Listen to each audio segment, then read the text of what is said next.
My name is Meredith Edwards. I'm a professional ultra runner. You look super fit this year. I think you're ahead of last year. I'm excited to be back. You know, what was funny is I just didn't, last year when I did this race, I didn't know I was sick. I had really bad anemia.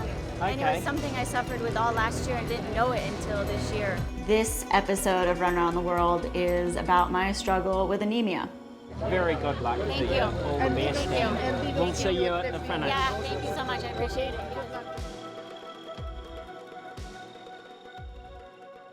When we look at ultra running or endurance sports, we're looking at prolonged time out. I primarily specify in 100K to 100-mile races, 12 to 24 hours of sport. A lot of the races that I'm looking at are also usually around altitude, and I live at altitude. I've pushed my body to these extremes, and I ask a lot out of my body.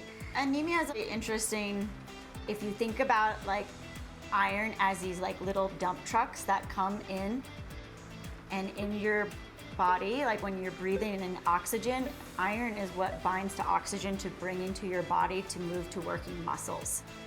When your ferritin levels drop in your body, you're bringing in oxygen, but there's no trucks to come pick it up and take it to where it needs to go. When you can't do that, you have no energy. I've been ultra running since 2012. I have a track and field background. Before I was in full-time ultras, I was professionally ski-mo racing on the US team. I started off with 50Ks. I started doing 60Ks. I started building up to 100Ks. I have two coaches. I have a strength coach and I have a running coach. I've progressed in the sport very slowly. I'm really dedicated to following protocol to get me to where I need to be. In 2017, I decided I'm gonna go for my first 100-miler. So that's a lot of time. It was a really big year for me because I was training for my first 100-miler and I spent a lot of time at altitude, and I ended up having a lot of chronic sinus infections. In the year of 2017 through 2018, I was on 5 rounds of antibiotics, and they were about 3 weeks long. The day before I ran my first 100-miler, I finished my last round of antibiotics, and it was probably the dumbest race I entered in. You should never enter a race after you've been on antibiotics because it wipes your body out, and being that sick is not worth going and running a 100-mile race. I should have never finished.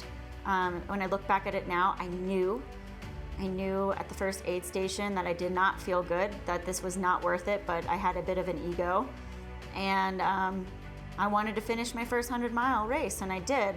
I found myself again back at altitude November of 2017, and I ran a 60K up to like 15,000 feet. It was a really hard year because I moved from Jackson, Wyoming down to Durango, Colorado, and I was just really sick and worn out.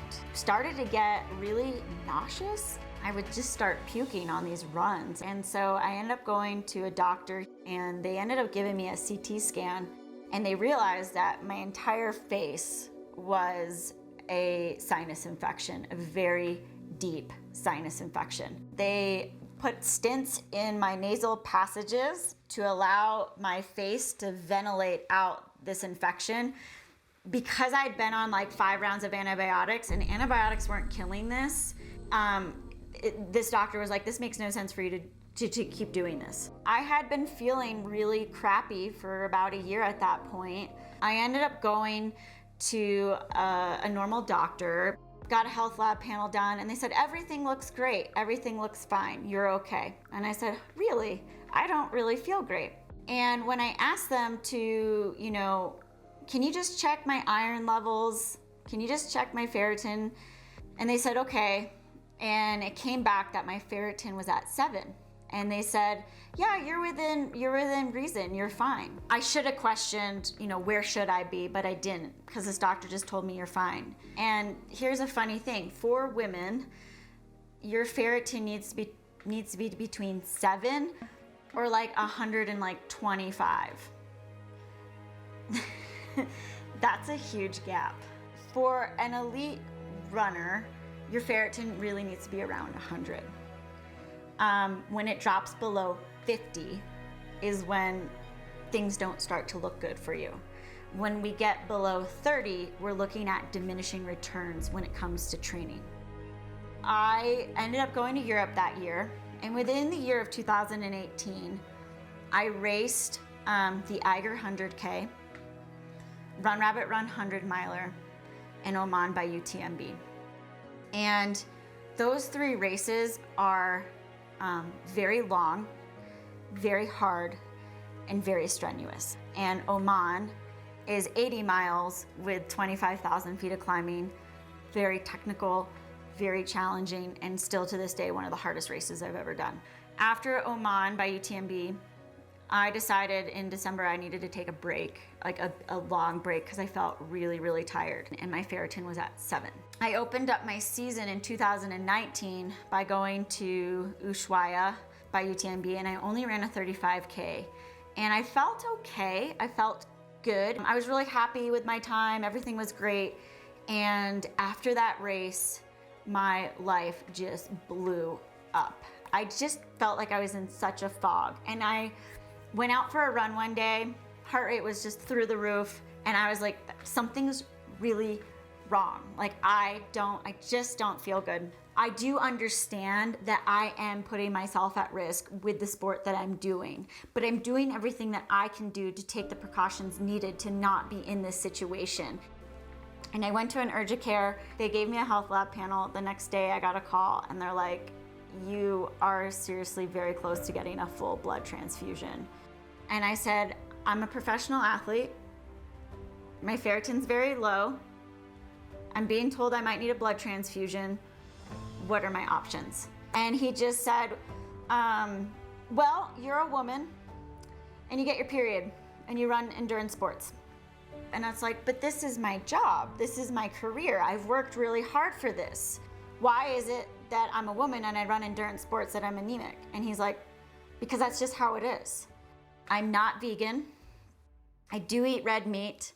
I'm not underweight.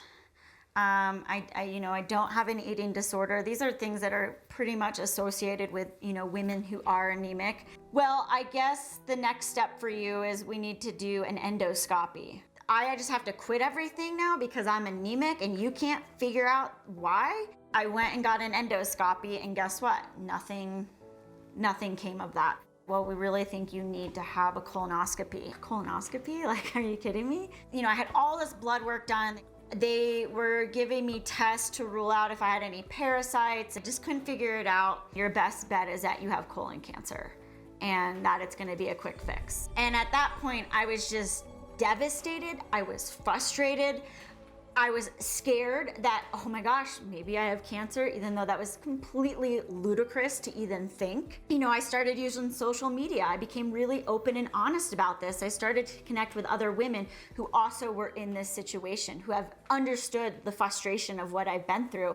And I ended up finding some amazing doctors out of Boulder at a clinic called Boulder Biologics.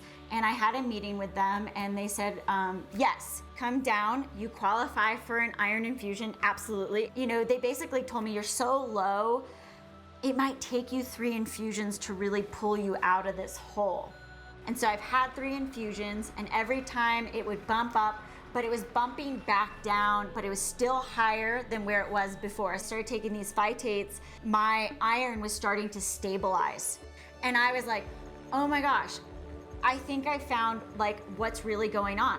I can't believe in 2018, I ran the races that I ran with the ferritin that was so low. And it was one of those things where I didn't know any better. And I just accepted, this is just how this feels. This is how running big ultras feel, I guess. And it became the new norm. And when I came back in 2019, I bested my time at Oman. And I finished 6 minutes behind Francesca, who was the 2018 UTMB winner. I was like, wow, okay, I'm getting somewhere. I was like an aha moment. And I basically got myself out of this hole with 3 infusions and being on this supplement and kind of like restoring this balance in my brain of I'm not crazy. I know my body. To be a woman athlete and to be told, well, you're just a woman, you menstruate, you bleed, you deal with it. Like, that's not good enough for me. And it makes me cringe because we've accepted that it's okay for you to be there. It's been this journey, really trusting and finding the right people, climbing mountains, skiing, like ski-mo racing, whatever it is. Like, we need to have this open dialogue so that we can get to the bottom of it and we can advocate the best health that we can in these extreme sports when we know we're pushing our bodies.